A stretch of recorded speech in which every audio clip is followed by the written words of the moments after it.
મારું નામ ચિરાગભાઈ હરનીશભાઈ પટેલ છે. ગામ મુવલ, તાલુકો સાવલી, જિલ્લો વડોદરા.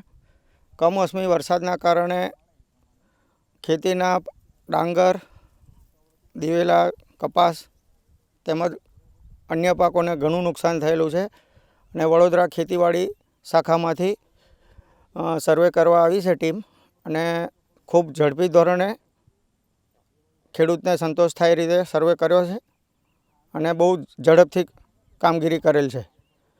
હવે સરકારશ્રી તરફથી અમને એક આશા છે કે એનું ઝડપી વળતર આપે અને સાથ સહકાર આપે એવી અમારી આશા છે.